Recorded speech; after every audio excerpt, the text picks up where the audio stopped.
Bum, bum, bum, bum, bum, bum, bum, bum. Bum, bum, bum. Bum, bum, bum, bum. Bum. Here we are. It's the beginning of another great day. A sunny summer day. It's the best day for you know what. Coffee with Scott Adams. Coming to you in the big mug. Is this mug as large as my head?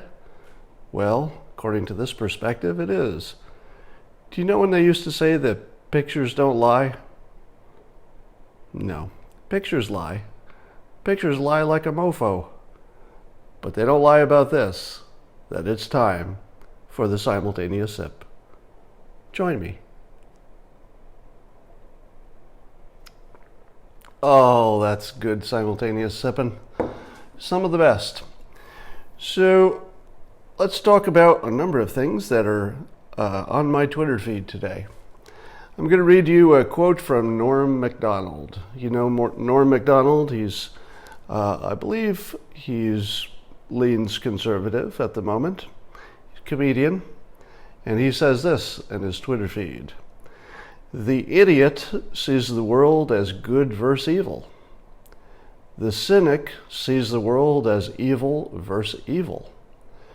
The truth that no one seems to be able to see is that the world is, and always has been, a battle of good versus good. Wow. This is actually really profound. You have to sort of spend some time looking at it and thinking about it. This is the situation we find ourselves in. There are not two sides in which one is good and one is evil. There are two sides in which one feels that it is good and it believes, incorrectly, that the other one is evil. But both sides are pretty sure that their version of the world is the good one. It's a competition between two goods for priority, I guess. So I love that. I like starting with that because it's kind of optimistic. Next story is I tweeted a story from CNN. Now, of course, I know what you're going to say. Fake news. And you're going to wonder if the facts of this story are true. But I think that they are. The reason I think that they are true is because they agree with my preconceived notions. So when I first heard the story about families being separated at the border, part of that story was, oh, but they have telephones. You know, they have the right to call their parents twice a day. And I said to myself, I don't think that's true. It might be true that they have telephones, and it might be true that some of them can connect with a parent and a child while in detention. But I was very skeptical that most of the time a parent and a child could connect, even once a day. To me, that seemed highly unlikely, even if physically there are phones in all the places. So, as I had suggested early on in this debacle, that although it's not a solution to the problem, it would certainly make people a lot more comfortable if they could have some kind of a video connection with their kid, no matter how briefly, at least once a day, just to make sure that they know what the kid's environment is, make sure the kid is alive and hasn't gone anywhere strange. And so there certainly is a technological, maybe a Band-Aid that could help a little bit. But I'm gonna call myself successful in predicting that our government exaggerated the ability for these families to talk to each other in detention. Now, I know what you're going to say. Nobody asked them to break the law.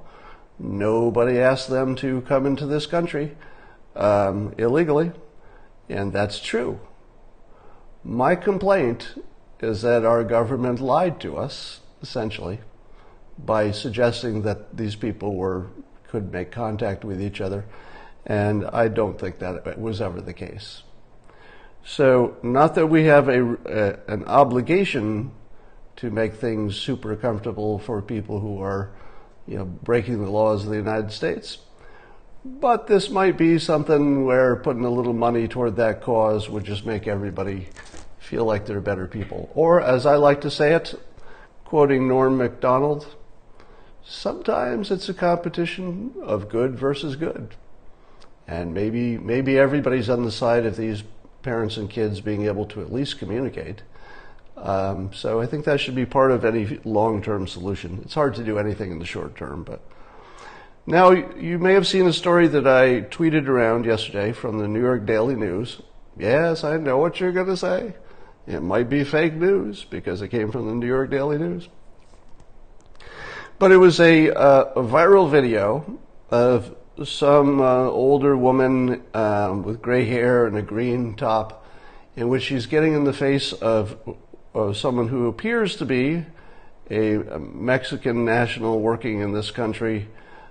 Don't know his legal or illegal status. It wasn't relevant to the story.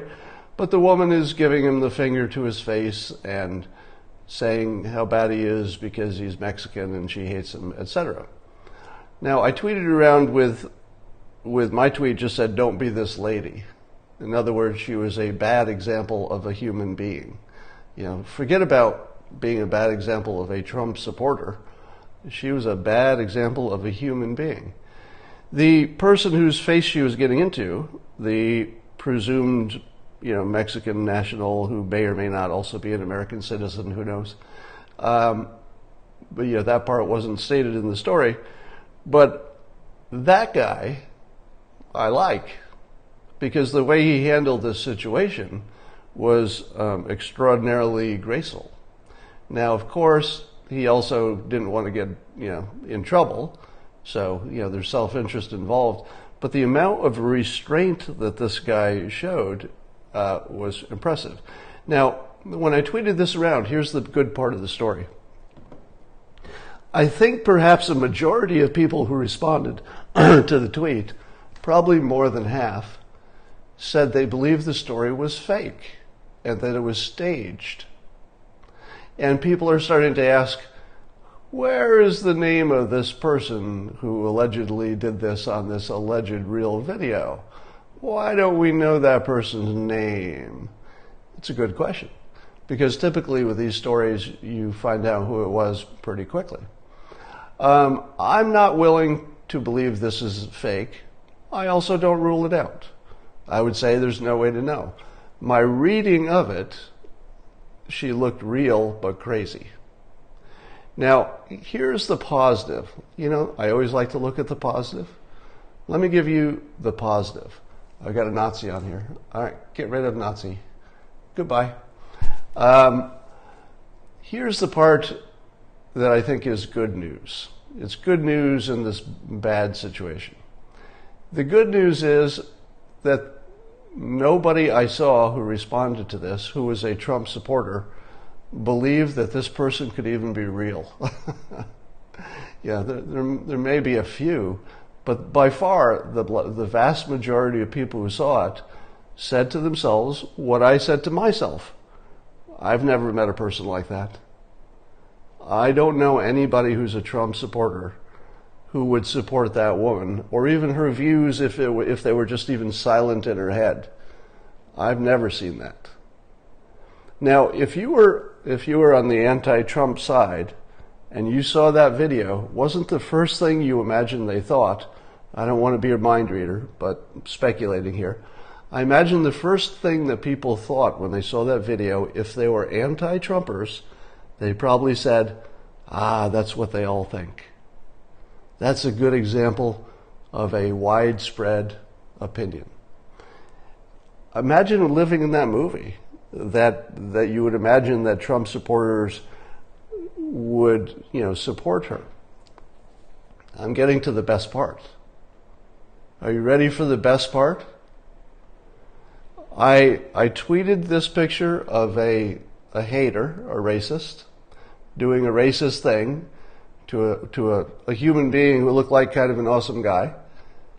And what did all Trump supporters who read it say? What did 100% of the people in my Twitter feed say when they saw this? They rejected it. They strongly rejected the woman in the video. In other words, wait for it. Wait for it. The best part's coming right next. Here it is. Republicans policed their own. Right? So this example of bad behavior was surfaced. Might be real, might be fake, but it actually doesn't matter for my point. 100% of Trump supporters, in my Twitter feed anyway, publicly rejected her. She was essentially kicked out of the club. Do you see that happening with other groups? Sometimes, but not enough, right? This was immediate, unambiguous rejection. You're not in the club anymore. Whatever club we're in, you're not in that club. Get out of here. Get off. Yeah, you're voted off the island. Exactly. You don't see that with a lot of different groups. So if you're on the the anti-Trump side, look at this. Don't look at just the video of the woman who's a racist. You should look at that also. But look at the reaction from Trump supporters, Republicans, conservatives. 100% rejection. Publicly and immediately. Complete rejection. Is that what you expected? Anti-Trumpers? There are always a few anti-Trumpers on my feed. Is that what you expected? Did you expect that 100% of Trump supporters would side against the American citizen, presumably, in favor of a guy who may or may not be here legally, but is a nice guy and not the racist in this story? You didn't expect that, did you? I expected it. Do you know why I retweeted this? This is why. Because I expected this. I expected Republicans would kick her off the island. And they did. All right, so that's me with all kinds of good news today. Let's go to the next story. So Tom Steyer, you all know Tom Steyer. He was running those ads on CNN for a long time about let's impeach the president. Have you seen any of those Tom Steyer advertisements on CNN lately saying we should impeach the president? Used to be a lot of them, right? Almost every time you turned on the TV, there was Tom Steyer, impeach the president. Did those advertisements kind of just quietly go away? And was it about the time that the economy was hitting its peak and North Korea was starting to play friendly? It got a little bit dumb, but apparently he's saying it on at least in speeches, and he actually said recently that if Democrats, the only way Democrats can do well in the midterm is that they should, the candidates should promise to impeach Trump.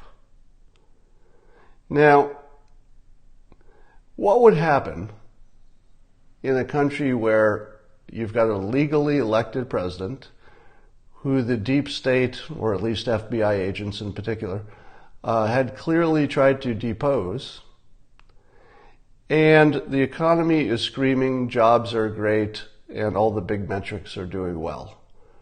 Imagine if that president gets impeached. Yeah, so it's ugly, right? That's ugly. Now imagine if this president stays in for another several years. What will you get? Well, you get capable judges that may or may not agree with your preferences. You probably get a strong economy. You probably get safety from ISIS and terrorists. You probably get safer with North Korea. You might get some better trade deals after some friction. We're in the friction stage right now, but that's what negotiations are. negotiations are friction. We're in that stage. So I would suggest that, and by the way, you saw that Nancy Pelosi and Chuck Schumer immediately distanced themselves from not only Maxine Waters, but from the idea of making impeachment your top priority. So even the leaders of the Democrat Party distanced themselves from both impeachment and the Maxine Waters idea of harassing Trump supporters in public. I think because they understand, Pelosi and Schumer, because they're, whether you love them or hate them, the one thing we'll all agree is they really know their politics, right? They've done this for a while, and they can see that these are losing propositions. But it's worse than that. If your goal is impeachment, it's not just removing a leader in this particular case. If you were removing an incompetent leader, or somebody who really needed to get removed, I think you could get most of the country on board. But if you're removing a leader who's doing exactly what the people who voted for him wanted him to do, you are, wait for it, you're voting to destabilize the government. To destabilize the government. Now, is that a risk that you would ever take when things are going well? Now, if things were going poorly and, everything was just going to hell, well, you take a little more chance then. When do you take risks? Let me ask you, the people who follow this Periscope, I think it's fair to say, you can fact check me on this, but it's fair to say that you're all unusually smart and inexplicably sexy. I think that passes the fact check.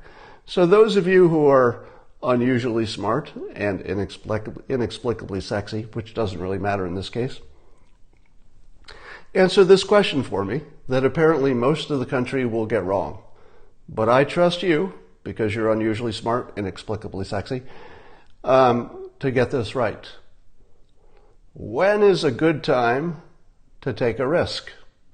Is a good time to take a risk that you'll break the system, like permanently break it, when things are going well? Is that when you break it? Or do you introduce risk when everything's going to hell anyway, and that's the time that you need to introduce some risk because, otherwise you're doomed anyway? Now, the trade wars are the kind of risk that it's very unlikely is going to unwind the country. So that's exactly the right kind of risk at the right time, because you're going to see, the stock market goes down 300 or 400 points until we get a deal. But since all of the countries have, a top incentive, really sort of a number one incentive right after security is the economy, all the players involved in the trade negotiations want a good outcome.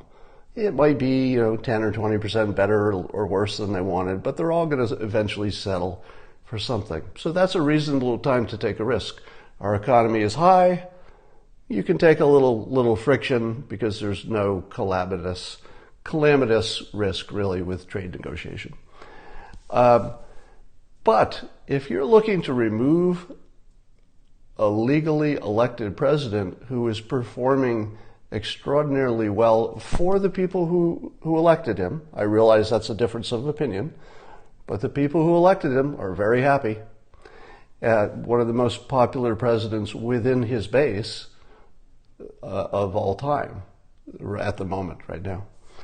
That wasn't true in the beginning, but at the moment he's one of the most popular presidents within his own party of all time.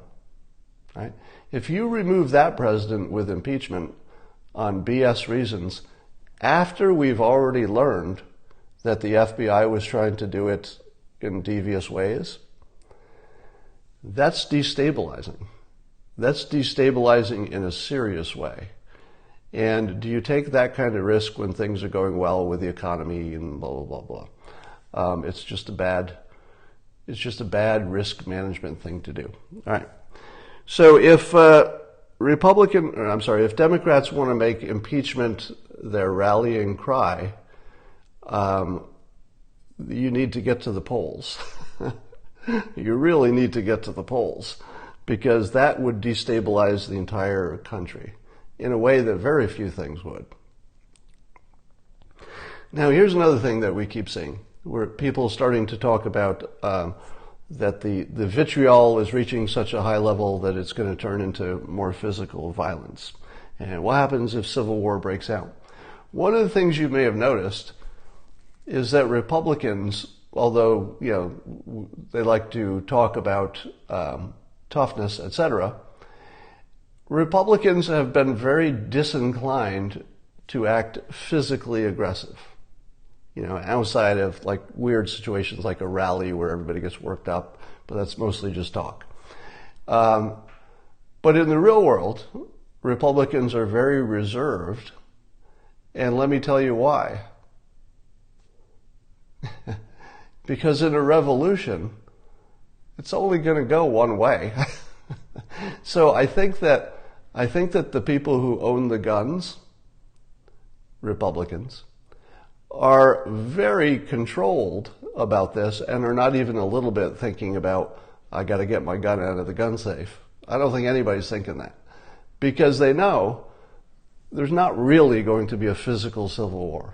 So let me give you a prediction that I feel more confident about than anything I've ever said. There will not be a physical civil war in this country, because the side that doesn't want that also has all the guns. So, they're not going to be shooting unarmed people with, wearing pink hats. It's just not going to happen. I guess you could argue that the good news is there's such a power imbalance. If the left and the right were somehow about equally armed, that might be dangerous, but they're not. They're so unequally armed that the people with the weapons are not even going to bother to use them, because there's nothing to fight against. There's no real risk. If the shots are fired, just let the police handle it. Just step away. If you're a Republican with a gun, run away from the gunshots. If the stuff goes down, let the police handle it. So I don't think that's a big risk. One of the fascinating things about what we're seeing with the unpleasantness that citizens are hurling at each other at the moment is I'm seeing, and this is just mind-boggling to me, I'm seeing on CNN, Don Lemon's show, for example, that there's a suggestion that the reason that the left is acting so aggressively, let's say, unkind, is that they're getting it from the president, and that he's setting the tone, and that tone is influencing them to be bad people. Now, does it make sense to you that the people who dislike the president the most have decided to imitate him on the very thing that they hate the most? What is the one thing they hate the most about the president? It's sort of his vibe, the way he acts, the way he's divisive, the fact that he'll attack people, his rhetoric, right? Those are all the bullying. Those are all the things they hate the most, right? So what have they decided to copy? They've decided to copy the only part they don't like, and they're blaming him for that decision? It seems to me that copying the only thing they don't like is not a winning proposition. And by the way, they're not doing it right. Because if you watch the way the president, uses his attitude in attacking ways, he attacks other countries, in polite ways usually, but he attacks other countries. Sometimes you have to send a Tomahawk missile, so he's attacking other countries, and he's attacking his critics, people who are specifically attacking him. What is the left doing? They're attacking other citizens. They're attacking people who are just trying to feed their family and have a different opinion. There's no correlation between those two things, right? If they were actually being influenced by the president, they would be angry at other countries for whatever the other countries are doing, whether it's immigration or trade or anything else. If they were imitating the president, they would be going after their critics who would attack them first, and other countries when it's in the U.S. interest to, push back. So if the left is bad at knowing how to copy Trump, I'm not sure that's his problem. Changing subjects again, I get in continuous debates about the value of analogies.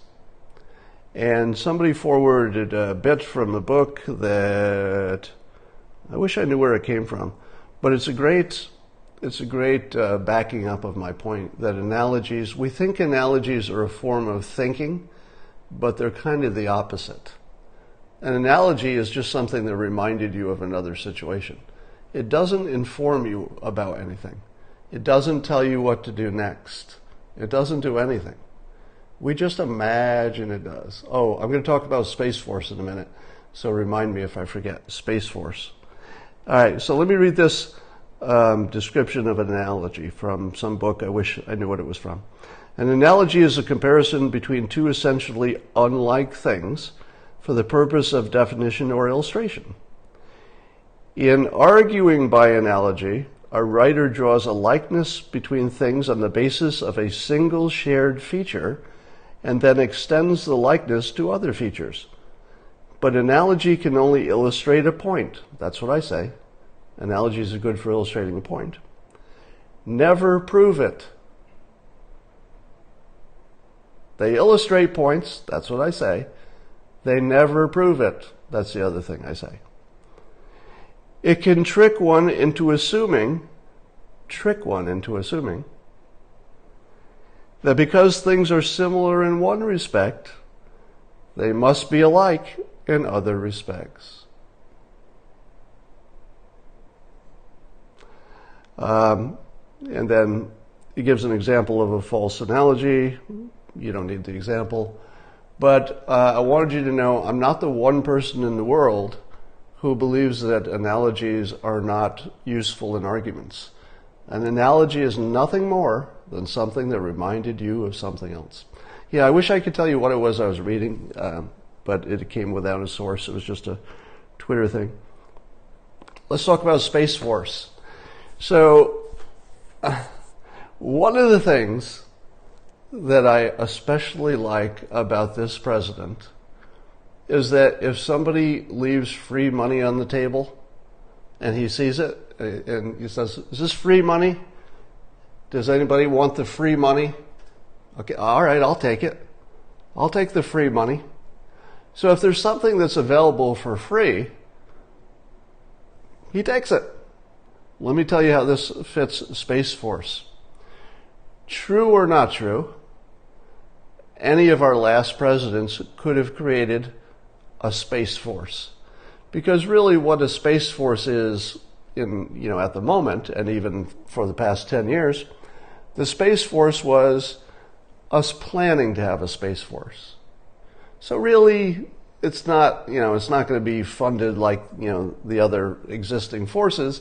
It will be funded as a research thing to figure out how we can get there, a test thing, and, it might take 50 years to get there. So our last presidents had the option of being, here's the good part, of being the president who started the Space Force.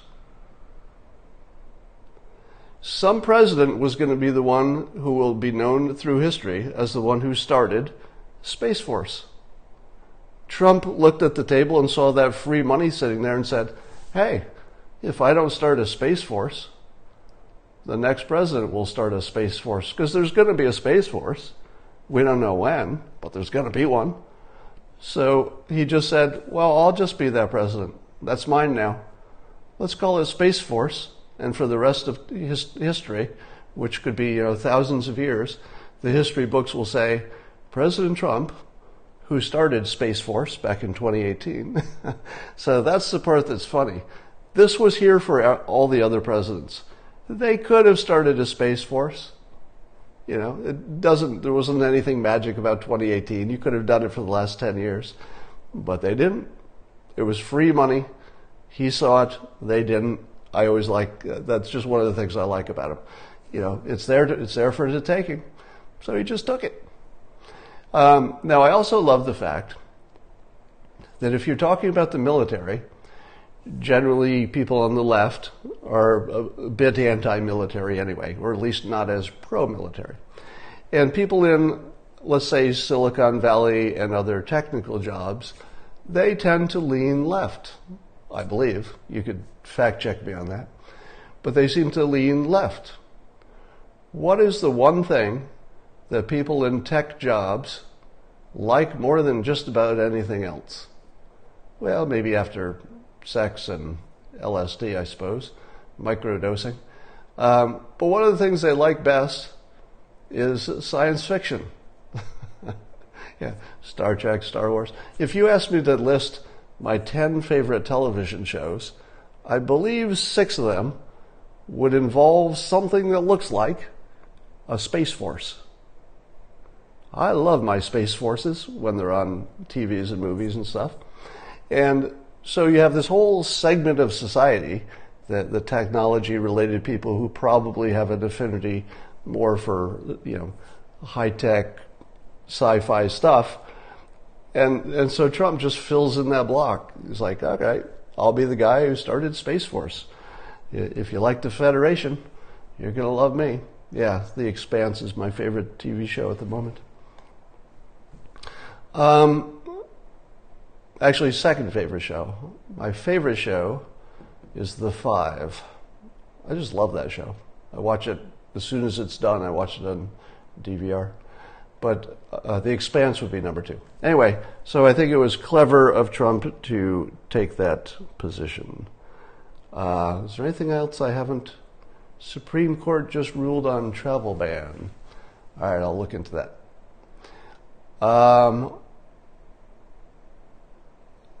Breaking, Kanye got help from Tony Robbins?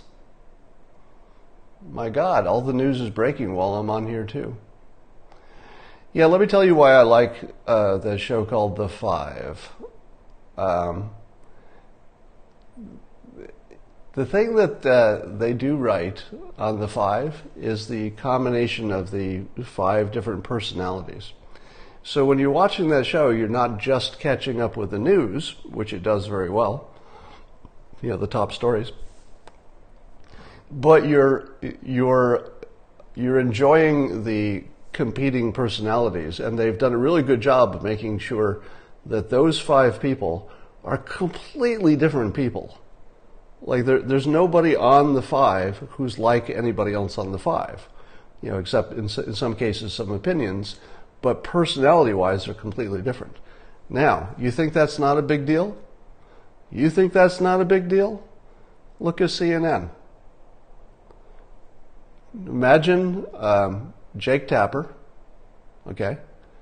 Now, can you imagine that everyone else who appears on CNN is a version of Jake Tapper? There's bearded Jake Tapper, there's female Jake Tapper, there's black Jake Tapper, there's gay Jake Tapper, but they're all Jake Tapper, right? So you can watch CNN all day long, and it's different people, different genders, different ethnicities, different sexual orientations. That part's great. But they're all kind of still Jake Tapper, aren't they? You go to watch The Five, and they're just completely different people.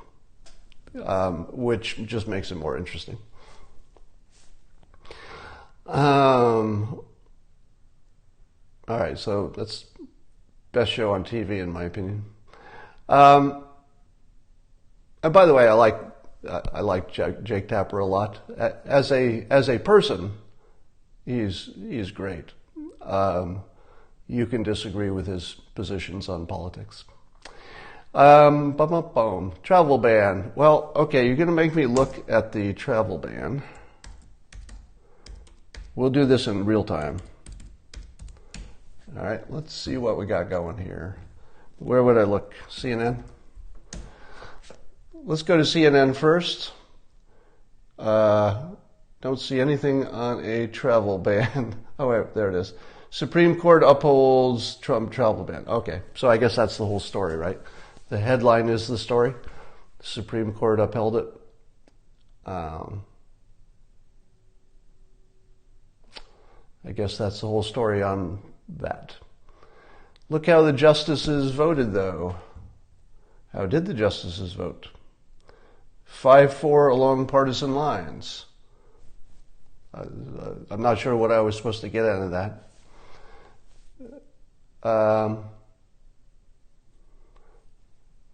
What is Stormy doing?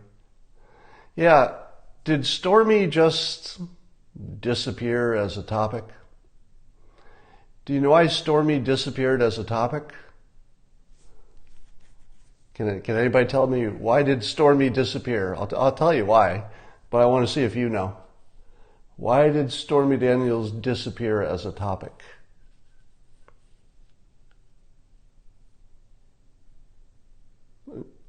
Nobody knows? No, Stormy disappeared as a topic because the audience got bored with it. It was just all the same story. So for ratings reasons, she became not the story.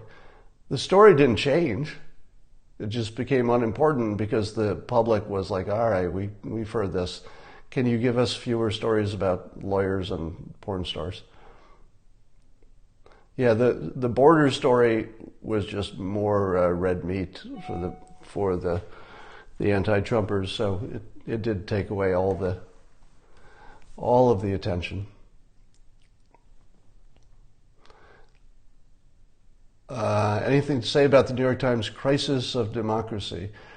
Well, so the crisis of democracy thing is, without reading it, I'm sure it has to do with Trump being, you're hearing a lot, the critics saying that Trump is acting like an authoritarian president. Is that the word they're using? Authoritarian? And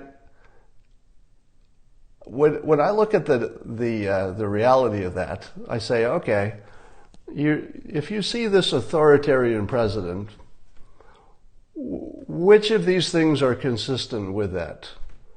He obeys the courts. Is that authoritarian? He listens to public opinion, such as children being separated from their parents, and immediately responds to public opinion from his critics. Now, in this case, Republicans also were appalled by people being separated and wanted it to stop if it could. Maybe just a difference in how long that would take or how aggressively we should do it. But everybody was on the same side of that. Anyway, then there's Trump cutting government regulations and not wanting the president to have as much, power on that stuff.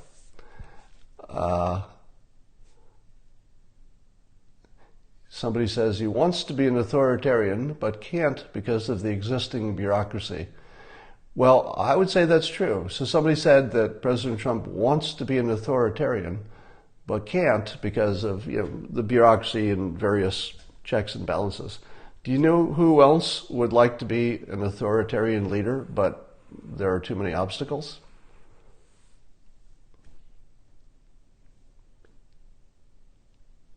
You know who else?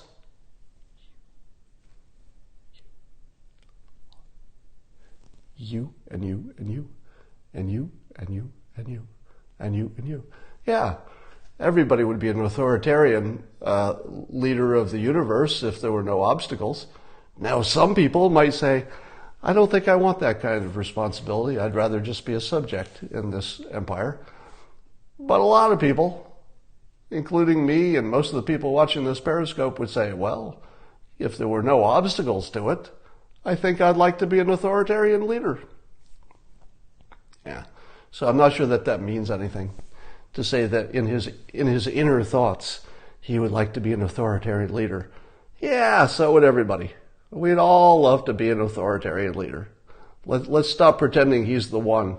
It's like, oh, I found the one guy who would be emperor of the universe if there were no obstacles to it.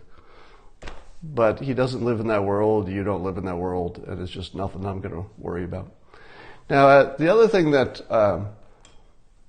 the anti-Trumpers get wrong, and to me this is the wrongest thing that they get maybe. Well, I don't know, it's a lot of competition for what's wrong. But the thought that Republicans would support an authoritarian president is laughably wrong. So wrong that it might be the wrongest thing they've ever thought. Because the entire vibe of the right is the Constitution and the rule of law. So if we had a leader who started violating the Constitution or the rule of law, do you know what the right would say to the left? You know, the left would be, oh, we've got to do something, revolution, our president has become an authoritarian leader. If anything like that actually happened, the people with all the guns, the people on the right, the Trump supporters, would say in unison to the people on the left who don't have guns, you know what they would say? Hold my Budweiser. Yeah, just hold my Budweiser. We got this. Because there's, half of the country is armed to the teeth and will die to protect the Constitution. They're the people who are protecting you from an authoritarian leader. It's not the people in the pink hats. If the pink hats people just need to stay out of the way. It's like, please, just stay out of the way. We got this. It would take about 5 minutes for the right to take back the country.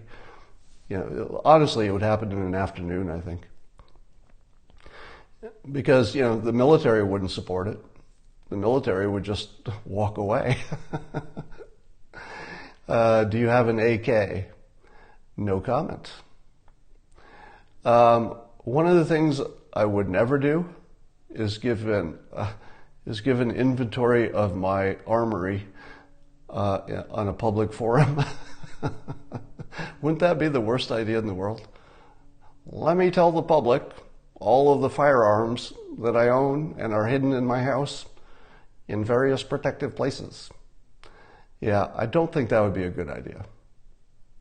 Let's just say I support the Second Amendment. We'll leave it at that. Just leave it at that. All right. I think we've covered everything now. What's my gate code? That's funny. All right. That's enough for today. Go have a good day.